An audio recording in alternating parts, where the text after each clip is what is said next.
অনেক দ্বন্দ্ব আছে, কিন্তু ময়দানে আপনি কিন্তু তাকে বল বানায় নেন, ঠিক কিনা বলেন? কেন? কারণ সে হারলে আপনি হারবেন, আর সেও যদি জিতে যায় আপনি জিতে যাবেন। এটা সবাই বুঝলো, আমাদের দেশের এই 11 সদস্যের একজন বুঝে না। টিমের 11 জন সদস্যের একজন বুঝে না। কারণ টিমে, ফুটবল খেলার টিমে কয়জন থাকে? 11 জন। বুঝে না যে কেউ গোল দেবে, আমাদের দরকার হয়েছে কি দেওয়া? গোল দেওয়া। এবং কেউ যদি বিজয়ী হয়, টাকার ভাগ সবাই পাবে, ক্রেস্ট সবার, তারপরে সম্মান সবার, অভ্যর্থনাও সবার। আর হেরে গেলে আপনি যদি বলেন তোর লোকে আমার জমি নিয়ে ঝামেলা আছে, বল আমি নিজে বলে রাখতে দিব, তো করে দিব। তাহলে এরকম বাটপারদেরকে একসাথে এক টিমে নামানো উচিত না। তো টিম ওয়ার্ক, মুমিনদেরকে করতে হবে টিম ওয়ার্ক। কারণ ইসলাম একা মানার জিনিস নয়। কারণ ওমরের একটা হাদিস, সময় তো শেষ হয়ে গেছে, আজকে তো আপনাদেরকে একটা পয়েন্টও বলতে পারলাম না। আমাদের ইনশাআল্লাহ সময় আছে, বলবো, ঠিক আছে? কাদের সাথে চলবো আল্লাহ বলেছে। একটা হাদিস মনে আসছে প্রসঙ্গক্রমে, তাই না বলার লোভ সামলাতে পারছি না। হযরত ওমর দ্বিতীয় খলিফা। কি খলিফা? মুসলিম জাহানে ওমরকে নিয়ে কত কথা, কত 2 সপ্তাহ আগেও তো এমন ওয়াজ তো পৃথিবীতে খুব কম হয় যেখানে একবার আগে পিছে মধ্যে হযরত ওমরের নাম আসে না। তিনি নিজেকে আলোচিত মানুষ বানায় ফেলছেন কর্মকাণ্ডের মাধ্যমে। তো ওমর হাদিস বর্ণনা করেছে খুবই কম, খুব কম। সর্বাধিক হাদিস বর্ণনা করেছে আবু হুরায়রা, আয়েশা। কিন্তু ওমর পাওয়া যায় না, 2-3টা পাওয়া যায়। যে 2-3টা পাওয়া যায় এটি মার্কা মারা হাদিস। ছোট্ট একটা হাদিসে ওমর বলছে, আমি রাসূলকে বলতে শুনেছি, রাসূল বলে লা ইসলামা ইল্লা বিজামাআতিন। কি বলেছে? আমার সাথে বলেন, লা ইসলামা ইল্লা বিজামাআতিন ওয়ালা জামাআতা ইল্লা বিইমারাতিন ওয়ালা ইমারাতা ইল্লা বিতাআতিন। কামা ক্বালা আলাইহিস সালাতু ওয়াস সালাম। কি কথা জানেন? এই একটা হাদিসের ব্যাখ্যা জানলে বাংলাদেশ সোজা। কয়টা শব্দ, কি বাদ বলছে? আমি পিছন থেকে শুরু করি। ওমর বলতেছে, আনুগত্যশীল কর্মী না থাকলে ভালো নেতা হওয়া যায় না। কার কথা?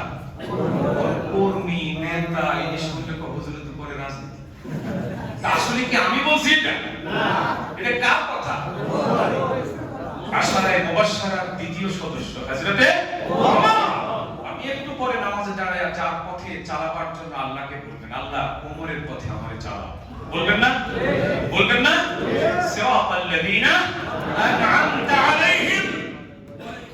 আপনি যাদেরকে ভালোবেসেছেন, অনুগ্রহ করেছেন, আপনার অনুগ্রহে যারা সিদ্ধ হয়েছে, আমাদেরকে সে পথে চালান, সে পথে চালান। এই কথা বলবেন তো? আর এই কথা না বলে নামাজ হবে না, নামাজ হবে না। আপনাকে এটা বলতে হবে। আল্লাহ বলাবেন যে তুই বল যে ওমরের পথে চালাও। আমি যাদেরকে অনুগ্রহ করেছি, সে তো আশারায়ে মুবাশশারা, জান্নাতের দুনিয়াতে থাকতে সুসংবাদ প্রাপ্ত সৌভাগ্যবান। আল্লাহু আকবার। তো সে ওমর বলছে, ভালো আনুগত্যশীল, একনিষ্ঠ আনুগত্যের অধিকারী মেন্টালিটি সম্পূর্ণ কর্মী না থাকলে নেতার কোনো বেল নাই, নেতার কোনো বেল নাই।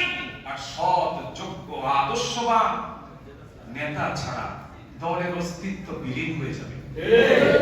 কি হয়ে যাবে? সৎ আর ফিটেস্ট উইল সারভাইভ। এটা কথাই তো আছে না? প্রখ্যাত উক্তি, ফিটেস্ট উইল সারভাইভ।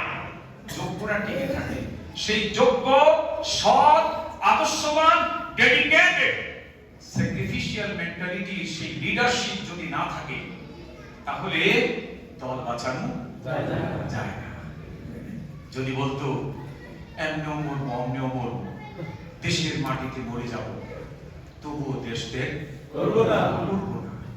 প্লেনে আমাকে উঠাইতে হইব হাত পা বাইন্দা, আমি পায়ে হেঁটে উঠবো না। তাহলে আর যাই হোক, হয়তো তার ক্ষতি হয়ে যেত, কিন্তু দল বেঁচে যেত, দল বেঁচে যেত। ওমরের কথা দেখেন, এই ফর্মুলাগুলো কেন আমরা ফলো করি না? আনুগত্যশীল কর্মী না থাকলে নেতার বেল নাই, আর আদর্শবান ডেডিকেটেড নেতা না থাকলে দলের বেল থাকে না। আর ওমর বলে দল না থাকলে ইসলাম থাকে না। ওই প্রথম কথা, লা ইসলাম ইল্লা বি জামাআতিন ওয়ালা জামাআতা ইল্লা বি ইমারাতিন ওয়ালা ইমারাতা ইল্লা বি তাআতিন। আল্লাহু আকবার বলেন। এই সূত্র আমরা নিজের চোখে দেখতে পাচ্ছি। সব শেষ করে ফেলেছে। নেতারা ছিল বিদেশে, নিজের জীবনকে হুমকির মুখে ঠেলে দিয়ে বলেছে হাসি মুখে মৃত্যুকে আলিঙ্গন করলাম, নিজেকে স্যাক্রিফাইস করলাম, দল টিকে যাক, কারণ দল না থাকলে ইসলামের অস্তিত্ব থাকবে না। নিজের অস্তিত্ব না থাকলে অসুবিধা নেই, পৃথিবী কারো ছাড়া অচল হয় না। আমি আজ না থাকলে কালকে এর চেয়ে ভালো খতিব এখানে আসবে, কিন্তু দল টিকাতে হবে, কারণ দল মরে গেলে আদর্শ মরে যায়। 170 কোটি মানুষের দেশ চীন, ঘুরে এসেছি 2 বার, সেখানে দেখেছি পুরা এত বড় একটা দেশে কোনো ইসলাম নাই, ইসলামের নাম নাই, ইসলামিক পরিভাষা নাই। এর কারণ একটাই, চীনে শুধু কমিউনিস্ট পার্টি ছাড়া ইসলামিক কোনো দল নাই। ঠিক কি না বলেন? যেখানে ইসলামী দল নাই, শক্তিশালী দল নাই, সেখানে আল্লাহর নাম নাই, সেখানে ইসলাম টিকে থাকতে পারে না। আর যে দেশে ইসলামী দল আছে, শক্তিশালী ইসলামী দল আছে, সেখানে ইসলাম বিদ্বেষী ছদ্মবেশীরাও ইসলামের প্রতি মায়া কান্না দেখাতে বাধ্য হয়। কারণ এখানে শক্তিশালী ইসলামী দলকে ফেস করতে হলে ওই আল্লাহর নাম আর রাসূলের নাম দিয়েই মক্কা দিতে হবে, বাধ্য হয়। জীবনে পশ্চিম দিক থেকে আসাও খায় না, ইসলামের ফরজ বিধানকে মেইনটেইন করে না, সেই ব্যক্তিও জাতির সামনে বলে আল্লাহ আল্লাহ আল্লাহ। আছে না নাই? এর কারণ, এর সুফল হচ্ছে শুকরিয়া জানান, কারণ এদেশে ইসলামকে বিজয়ী করার মতো শক্তিশালী দল তৈরি হয়েছে। এজন্য নন মুসলিমরাও আল্লাহকে পান দেয়, ইসলাম বিদ্বেষীরাও তাদের আকৃতি লুকিয়ে ইসলামের প্রতি ভালোবাসা দেখায়। এটাই বাস্তবতা। হযরত ওমর কি বলেছেন? আল্লাহু আকবার। এজন্য বলবো আমাদেরকে অবশ্যই আমাদের দেশের সবচেয়ে বড় ইকরামি করে মসজিদের ইমামরা, সবচেয়ে বড় ইকরামিটা করে আমাদের মধ্যে এটা সেলফ ক্রিটিসিজম। প্রথম দাঁড়ায়া কথাবার্তা কইরা আমি কোনো দল করি না, কয় কি কয় না, আমি কোনো রাজনীতি করি না, আমি কোনো দল করি না। আরে তুমি দল না করলে তুমি তো মুসলমান নও। হাদিস বলবো, ওয়া ইন্নাহু মান খারাজা মিনাল জামাআতি কিদা শিবরিন ফাকাদ খালাআ রিবকাতাল ইসলাম মিন উনুকি। যে ব্যক্তি দল থেকে এক বিগত বেরিয়ে যাবে, সে ব্যক্তি যেন ইসলামের রশিটাকে গলা থেকে ছুঁড়ে ফেলে দিল। কার কথায়? আমার।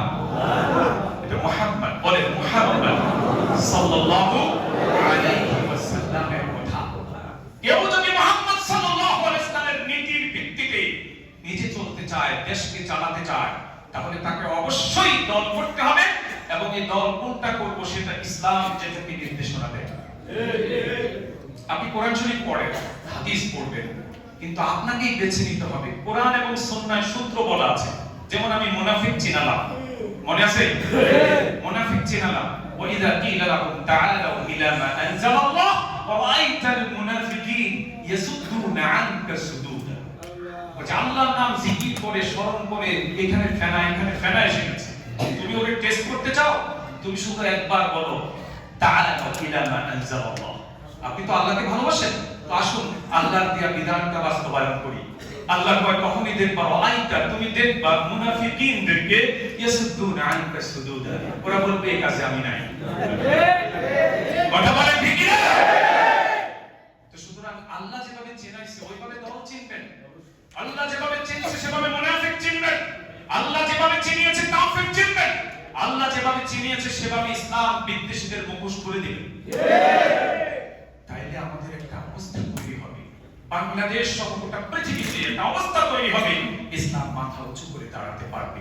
ইসলামকে নিয়ে বালখিল্যপনা করা, তামাশা করা, উপহাস করা, দুঃসাহস আর কেউ দেখাবে না। আল্লাহ তাআলা আমাদের সকলকে তৌফিক দান করুন। আমিন। কিছু কিছু লোককে বর্জন করা আর কিছু কিছু লোকের সাথে বন্ধুত্ব করা। আমিন বলবেন না?